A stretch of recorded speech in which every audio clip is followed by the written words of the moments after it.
Good morning, everyone. Good morning. I am so happy and humbled to be with all of you today, and I thank God for bringing me here. My name is Natalie Wamboy, and I'm 10 years old. I'm in class 5, and I'm an author and a poet. My first book is called Natalie's Poems. It is a poetry book full of inspirational poems which talk about what we experience in our everyday lives. And my second book is called Kenya, My Country, My Story. Now, the reason I wrote this book was because many people in Kenya love talking about the negative things that are happening. But I thought to myself, why can't I write all the positive things that have happened in Kenya in a book? And the second reason I wrote this book was because I wanted to celebrate all the Kenyans who have made a difference in our country. And I also wanted to state what we can do to make our country a better place for all Kenyans to live in. Recently, I have just launched my third book. Here it is. It's called Extraordinary Kenyans Doing Extraordinary Things. It's about 40 Kenyans, 20 men and 20 women who are all doing great things in different fields. These people have all overcome challenges just to achieve their goals. I want to thank Mr. Ndungu Nyoro for having me here today, because it is such a blessing to talk to young people like you who are full of hope, dreams, and ambition. I am here to talk to all of you today about living a life of purpose, a life that will make you feel happy and content. There is a book written by a man named Gary Zukav called Seed of the Soul. And in Seed of the Soul, he defines what is true power and what is authentic power. And in his definition of authentic power, it is the kind of power that can never leave you. It will always be with you, not your looks, not your money, and not your fame. But authentic power is when your personality comes to serve the energy of your soul. When you realize what you came to do in this world. When your personality serves the soul. When you're able to align who you are and what you came to do in this world. I thought a lot about that, and it was actually life-changing for me. Everyone was created with a solution for another person's life. God was very generous in his giving. He made sure we are all unique in our own ways. It is a problem when some of us do not realize what is unique about us. What sets you apart from the rest of the people? You may never live a happy and fulfilled life until you discover your inner ability. Your inner ability and talent will never leave you. It will always be with you. All you need to do is work on it, perfect it, and make it known to the world. By doing this, you will be empowering yourself and also empowering others.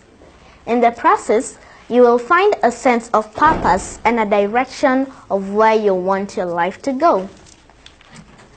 Seated in this room, we have people who are already doing well in life, and we really appreciate what you have been able to achieve. And if you are seated here, still struggling to achieve something, I'm here to tell you that it can be done. And it's not too late. You can do it. The real sense of purpose comes by giving others what you have already been given. That unique resource that lies deep within you.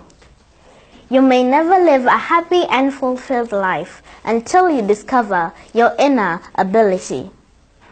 Your inner ability and talent will never leave you. It will always be with you. All you need to do is work on it, perfect it, and make it known to the world. If you don't, you will become sort of a thief. You will be robbing the world a unique resource that only you can give. It's time you become generous and share it wide and loud. That unique resource that God put in you to make you happier, wiser, richer, and more prosperous. But how will you do that? How will you use it to become truly, authentically empowered? Now, for me, it has been a beautiful thing to win an award and to meet the president and other leaders. But my true reward is in the lives that I'm able to touch, those people whom I know I have impacted. Our legacy is every life that we touch. I know this for sure. Any life, no matter how fantastic it is, no matter how glorious it seems, how many likes on Facebook you receive, any life and every life is enhanced in the giving, the sharing, and the opening of the heart space of who you truly are on the inside. Your life gets better when you find a way to share it with someone else. But how will you do that?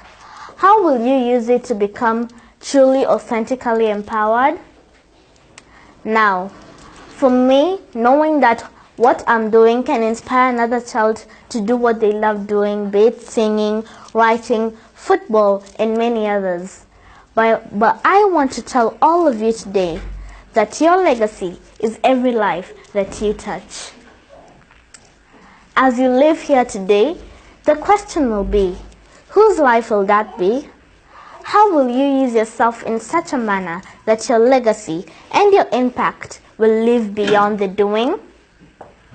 When people started knowing that I write and the media started reaching out to me, my mother sat me down and told me that my biggest challenge was to offer myself as a good example to those who will be coming after me.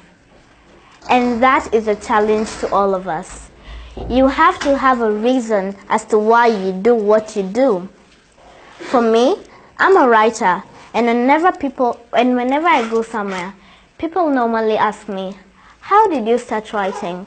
Why did you start writing at such a tender age? And my answer is usually the same. I write to open up a blind eye. I write to bring truth to life. I write to show you my opinion. I write to tell you that there is always another way to do something. I write to undress the lies. I write to bring darkness to light. I write to tell you that everyone is different. I write to tell you that not everyone will like you. I write to remind you that the world is diverse. I write to tell you that racism, nepotism, terrorism, and tribalism are real. I write to tell you that all dreams are valid. I write to remind you that you are amazing. I write to tell you that giving up is not an option. I may not be the best writer, but I want you to get something from what I write. Not just read and go with the same. I want you to make a change. Even if it's just a slight change, I will never stop writing.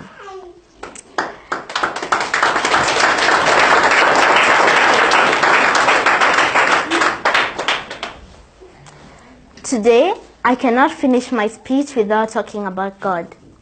In Him I live, I dwell and breathe. When God sparks a dream in your heart, you won't be able to let it go. You will chase it until God's purpose has been fulfilled. God will allow trials to test your idea, but He will give you the strength to overcome. God will always provide for you in the journey of turning your idea into a reality. God will always give you the direction on how to follow your idea. God will help you turn your idea into a reality, but only if you stick to the initial calling of that idea. And so, my dear people, are you sitting on an idea, no matter how small and outlandish it may be? Act on it and turn it into a reality. You never know. Maybe that idea can change the world for the better, because always the world has been made up of ideas. I want you all to take your education very serious. I want you one day to change your life, your family's life, and also the community's life. I want you to be the torchbearers in the areas that you all come from. And I know that is not too much to ask from you all. And finally, I want you to be very responsible citizens and leaders of this country. Thank you.